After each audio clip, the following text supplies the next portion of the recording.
मुट्ठी भर चंद लोग फतवों की तोप चलाए हुए हैं और कहते हैं नहीं भैंस की कुर्बानी जायज़ नहीं नहीं नहीं।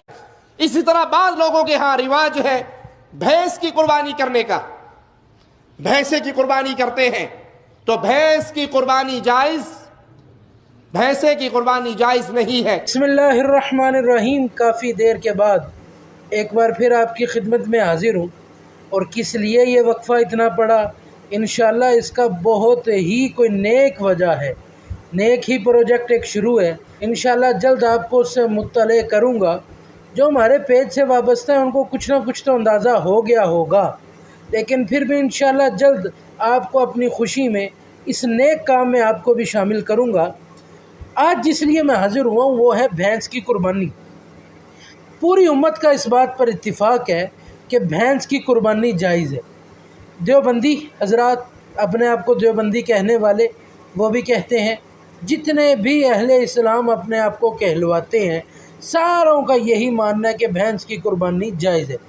लेकिन मुट्ठी भर चंद लोग फतवों की तोप चलाए हुए हैं और कहते हैं नहीं भैंस की कुर्बानी जायज़ नहीं नहीं नहीं। जो भैंस की कुर्बानी करेगा अल्लाह ताला उसकी कुर्बानी को कबूल नहीं करेगा। और पता नहीं तरह तरह के किस तरह फतवे, जिससे आम इंसान बड़ा मुतज़ब्ज़ब होता है। इसी असना में आपकी खिदमत में अल्लाह का कुरान पढ़ता चलूँ। जहाँ पर अल्लाह का कुरान बोलेगा, मुस्तफ़ा का फरमान बोलेगा, वहाँ पर कोई क़ीलो क़ाल की ज़रूरत नहीं। आंखें बंद, सरे तस्लीम खम और अल्लाह और उसके रसूल का हुक्म मानना ज़रूरी है। अल्लाह ताला इरशाद फरमाता है, सूरत हज आयत नंबर 28, मालिक इरशाद फरमाता है, यशहदू मनाफिया लहुम व यज़कुरुस्मल्लाह फी अय्यामिम मालूमात अला मा रज़क़हुम मिन बहीमतिल अनाम। ऐसा ये कि तुमने बहीमतुल अनाम को अल्लाह की राह में कुर्बान करना है। बहीमतुल अनाम से मुराद क्या है? वो चौपाए जिनको घरों में पाला जाता है, वो चौपाए जिनसे हम फ़ायदा हासिल करते हैं, घरों में हम पालते हैं हम उनको। अब ख़ुद फ़ैसला कर लीजिए। मालिक फरमाता है घरों में पाले जाने वाले चौपाए तुम अल्लाह की राह में कुर्बान करोगे। अब भैंस घरों में पाली जाती है कि नहीं? मेरे ख़्याल से पाली जाती है। जब पाली जाती है भैंस और कट्टा दोनों, तो इनकी कुर्बानी क्यों कर जायज़ ना होगी फिर? अब इससे भी आगे चलिए।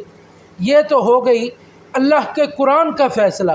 अब इन्हीं हज़रात के, अहले हदीस हज़रात के एक बहुत बड़े मुफस्सिर मुहक्किक सनाउल्लाह अमृतसरी साहब अपने फतावा सनाइया की जिल्द अव्वल के आखिर में लिखते हैं, वो कहते हैं बहीमतुल अनाम एक आम चीज़ है जिससे मुराद भैंस ली जा सकती है और ये भैंस की कुर्बानी के जवाज़ के लिए बहुत है।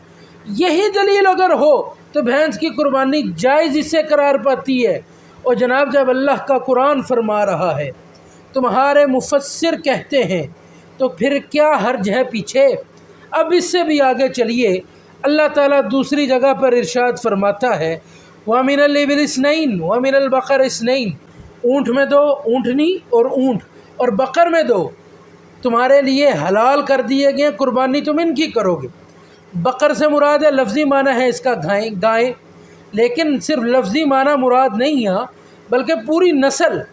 जिस तरह साहिवाल नस्ल की गाय सरकार ने कभी कुर्बान तो नहीं की, साहिवाल से छोड़कर नील गाय कभी सरकार ने ये कुर्बान तो नहीं की, लेकिन चूँकि गाय की ही नस्ल है इसलिए बिल्कुल जायज़ है।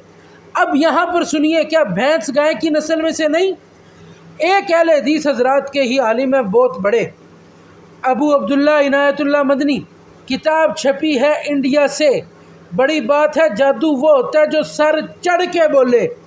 ये अहले हदीस हज़रात के मुहक्किक अपनी किताब में लिखते हैं भैंस की कुर्बानी बिल्कुल जायज़ है, ये मौजू है सारा।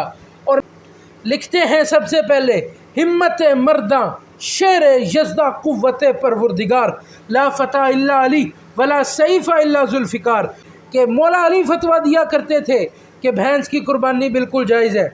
जहाँ मौला अली का फरमान हो, जहाँ अल्लाह का फरमान हो, मौला अली का फरमान हो, उससे आगे तो कोई दलील मेरे ख़्याल से नहीं ज़रूरत। लेकिन वो लिखते हैं, उन्हीं की किताब से पढ़ रहा हूँ, आइम्मा लुगत, फ़ुक़हाए उम्मत, मुहद्दिसीन किराम, मुफस्सिरीन किराम, चार गिरोह, चारों यही कहते हैं بقر کی جنس میں جاموس بھی شامل ہے، گائے کی جنس میں بھینس بھی شامل ہے، بھینس کی قربانی بالکل جائز ہے۔ میں پوچھتا ہوں، ہم تو فتووں کی زد میں، ہم تو فتووں کی توپوں کے آگے آئے آپ کی، لیکن یہ آپ کے علماء، یہ ائمہ لغت، ائمہ محدثین، مفسرین اور یہ فقہائے امت کیوں نہ اس میں آئے؟ ان کے بارے میں کیا فتویٰ دیا جائے گا؟ یہاں پر بالکل خاموشی۔ اس سے آگے جو وہ جملہ لکھتے ہیں، پورا چیپٹر باندھتے ہیں، وہ بھی سنتے جائیے۔ وہ کہتے ہیں پوری امت کا اس بات پر اجماع ہے کہ بقر کی جنس میں بھینس شامل ہے، گائے کی جنس میں بھینس شامل ہے۔ جب پوری امت کا اس پر اتفاق ہے تو ایک نئی